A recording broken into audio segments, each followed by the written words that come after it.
Yo, what is going on, guys? Tuft here, and today I'm bringing you guys my Cologne 2015 Pick'em Challenge predictions video.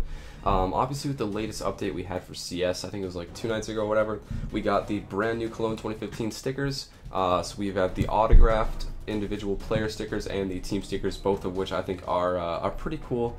Not my favorite team or player stickers, however. I do think the 2014 Colognes were better, but some of these autograph stickers are pretty cool. So let's get right into the predictions for the Pick'em Challenge. One really cool thing that we have now with the 2015 Cologne Pick'em Challenge is we have a team Pick'em with the regular brackets of the tournament, where you can predict what teams are going to do how far they're going to make it in the tournament, whatever. And we also now have the player Pick'ems, which is pretty cool, and it adds an extra little style. I think the player pick'em is going to be more luck based because it's kind of almost impossible to tell how well a player is going to do or feel or be on a certain day, performing in a certain match against a certain other team. But it is kind of cool and adds an extra little bit to you analysts out there. People who like to bet and look at teams and stuff. It's just an extra little thing that you guys can do. So for Cologne 2015, we've got some pretty tough group stages. Definitely Group A, I think, is the hardest one to predict out of all of them so far. I still haven't even made my pick for this one yet, and I'm going to wait till we get a little closer to the tournament, see if these teams play any more matches against each other, and I might also do some more research on these two teams and just see. I might watch some demos of them play against each other and just see what's up, maybe try and predict what maps they're going to play on and see how that's going to work. I don't really know how the pick veto system goes for the maps and stuff, so it's kind of hard to tell. It's going to be an extremely close group. I mean, Ninjas and Pajamas and TSM are both probably going to win their first games, so the only thing is you have to go 2-0 undefeated to get out of the group. So either one of these teams I feel like can make it out of the group. TSM's been playing a little sloppy lately, but they are one of the better teams in the world in my opinion still. And then NIP obviously hasn't been performing as well recently or in the past year or so, but obviously you can't you can't count them out of a major. Maybe some Nip Magic will carry them out of the group stages, who knows.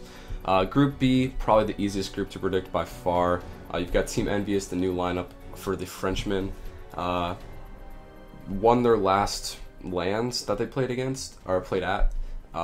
Took that one pretty convincingly. So, I mean, for a new team, they've already kind of proven themselves and shown that they have some, real potential.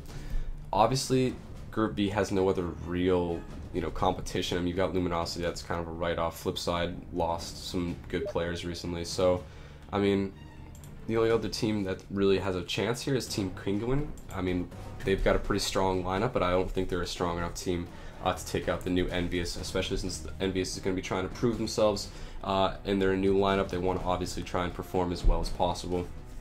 So I think that is going to be enough to get them out of Group B.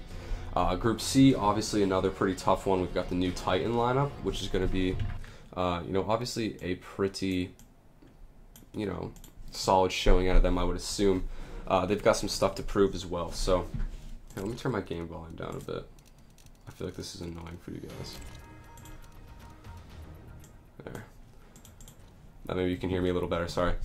So yeah, Group C, Fnatic and Titan, probably two teams that are going to juke it out and be contenders for moving out of Group C. I mean, obviously you've got Navi in there too, which you can't really write off either. The only team that I can't really see winning this group is eBettle. I have no idea who they even are. Kind of a no-name team. But recently, Fnatic's been pretty consistent, and honestly, probably one of my better teams in the world, I would say. So I can't really see them not getting out of the groups. That would be the first LAN in how long that Fnatic didn't make it out of the groups. I don't think they've ever not made it out of the groups before. Like I don't really follow individual teams and certain stats like that, but I'm pretty sure I would be shocked to hear that they, at a major, didn't make it out of the groups. So that's what led me to predict Fnatic making it out of there. Navi obviously going to be a close contender. Titan going to be a close contender with their new lineup, trying to prove themselves as well. I don't really know. One thing that I would, if Fnatic doesn't make it out of Group C, if Fnatic doesn't make it, I would like to see Titan make it out, and then I want to see Titan play Envy in Group Stage 2. Like, if they ever play against each other, that would be sick. In a major, that would be pretty cool to watch those two French teams play. But I don't think the way the bracket works, that's going to end up happening. You never know, though. That brings us to Group D. Being from North America, I'm a huge Cloud9 fanboy. However, I do think, like, put my fanboyism aside, I still think Cloud9 got a decent shot in making out of the group stages. They've played against Virtus.pro before. Virtus.pro has taken a couple matches from them. But at the same time, I feel like Cloud9 has been preparing and is really going to come to this next major prepared. Also, VP is a team where I feel like Cloud9 has a lot of upset potential. I mean, the two teams have played before with mixed results. Cloud9's won a couple, VP's won a couple. It really can go either way. And then you got to look at Mousesports and say, well, they've got a decent shot at making it out if they can win their first game. I mean, Mousesports has always been a team where, you know, at LAN they either do really well or really poorly. So, I mean, you got to look at it both ways and see, like, Group D has got a lot of potential as well. Team Immunity, I can't really see making it very far. I mean, they're just not one of the higher tier teams, I think. So, I mean, the way the groups are set up for this tournament, there's a lot of potential for upsets, and it's also just going to be a battle for getting out of the group stages. I mean, you've got some really solid groups here. So, I mean, those are my predictions. I'm going to update the description of this video about my pick for NIP versus TSM. That's gonna be a tough one. Honestly, I'm still up in the air about that. But for Group B, going with Envious, Group C, Fnatic, and Group D, C9. Obviously, there's a lot of other ways you could bet, or not bet, predict. And if you guys want to share your predictions with me, make sure you comment below. I'd love to see them. For the first day of the group stages, you're gonna want to pick the players with the highest headshot percentage. So I'm going to be going with Forest from NIP for Group A. Group B, if you're not going with Scream, dude, I mean, what's wrong with you? He's got like a 68 or something headshot percentage. So definitely Scream. I have a feeling Shox is going to be doing pretty well this major. I mean, he's obviously been off his game in the past, but I mean, I feel like he's going to really show up and he's going to want to prove himself on his new Titan lineup. So, I mean, you never know. Shox is either going to do really well or just be a mediocre player. Like this guy, Shox and Scream, honestly, two of the best players in France, I would say. I mean, if you put it aside like Kenny S and that kind of stuff. Honestly, I'd love to see Shox and Scream on the same team, but that's probably never going to happen. Unfortunately, it didn't happen with the whole, you know, French, like change-up, mix-up, whatever you want to call it, shuffle. Unfortunately, they're not on the same team, but, you know, whatever. They're both two extremely good players, and that brings us to Group D.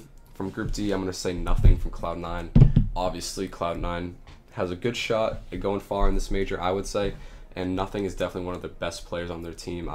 If he goes off, like we saw him at one of the recent LANs, he's a solid player all around, and if he goes off, then I'd say it's GG, and Nothing definitely has a good potential to be hitting a lot of headshots. These, I don't really know.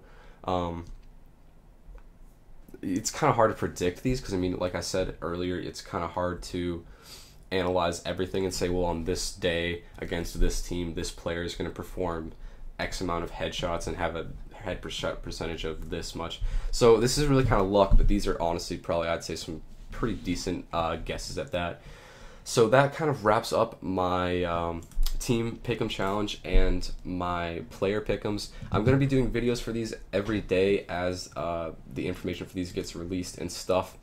Obviously all these matches are going to be updated soon, but those are my predictions. Like I said, I'm going to probably tweet out and update in the description of this video my pick for Group A. I'm going to do a little more research on those. But anyway, I hope you guys enjoyed this video. If you did, leave a thumbs up. If you comment down below with your prediction challenge, pick'em challenge predictions, I'd love to see them. If there's anything you think I should change before the tournament starts, let me know. And until next time, guys, I will see you all later. Peace.